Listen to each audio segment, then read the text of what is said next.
Fentanyl is one of the most addictive and dangerous drugs in the world. But why? Why can such a tiny amount be so powerful and so deadly?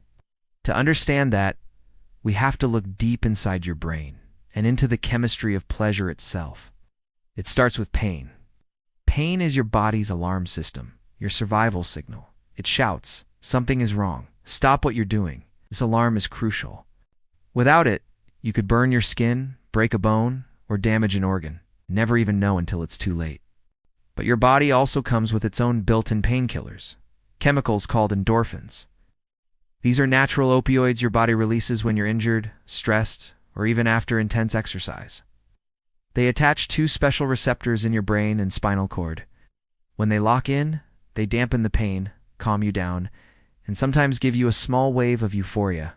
It's nature. It's a way of letting you escape danger, even if you re-hurt, so you can survive. Fentanyl is a synthetic opioid. It's man-made, engineered in a lab to fit those same opioid receptors like a perfect key in a lock. But fentanyl doesn't just open the door, blows it off its hinges. Once inside, it floods your brain with a surge of pleasure far beyond anything your own endorphins could ever create. The pain is gone. The stress is gone. Its place is a wave of warmth, comfort, and calm, so deep that nothing else seems to matter. Your brain notices, and it learns fast. We evolved a reward system, a network of brain regions designed to keep us alive. It rewards us with bursts of dopamine when we do things that improve our survival: eating, finding safety, building relationships. But fentanyl hijacks that system. It teaches your brain that the most important thing you can do is take more fentanyl. It rewires the priority list, pushing food, love, and achievement aside. Fentanyl is different from many opioids because it's incredibly potent. It's up to 50 times stronger than heroin and 100 times stronger than morphine. That means the high comes on faster, hits harder, and fades more quickly, leaving you wanting more. And here's the dangerous part. Your brain adapts, tries to protect itself from constant overstimulation by making its opioid receptors less sensitive. The same dose that once gave you euphoria now barely registers, so you take more and more. At first, people use fentanyl to feel good. Soon, they're using it just to feel normal. Without it, the body goes into withdrawal. The pain, nausea, chills, anxiety, crushing emotional low are so overwhelming that many people will do anything to make it stop. The drug that once promised relief becomes the thing you need just to survive the day. And fentanyl has another danger.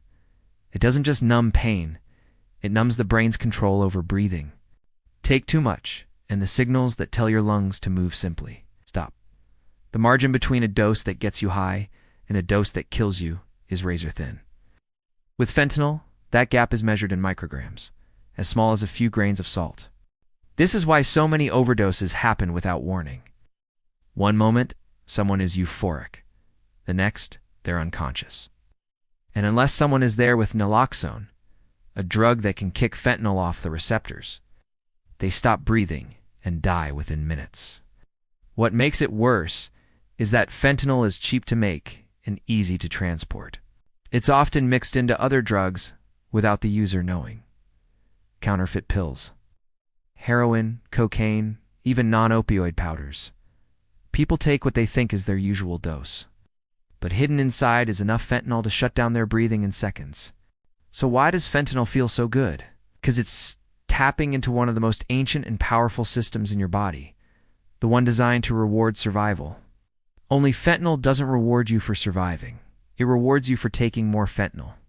It's like hacking a video game to instantly win every time you press a button. At first it feels amazing, but soon nothing else in the game matters. And eventually, the game itself stops working.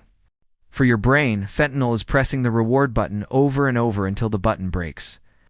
Once broken, it takes months, sometimes years, for that system to even partially recover. And in many cases, it never fully does.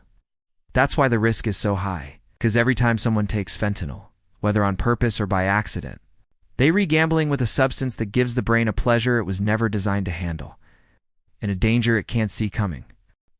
Fentanyl doesn't care who you are, doesn't care if it's your first time experimenting, or if you've been using opioids for years.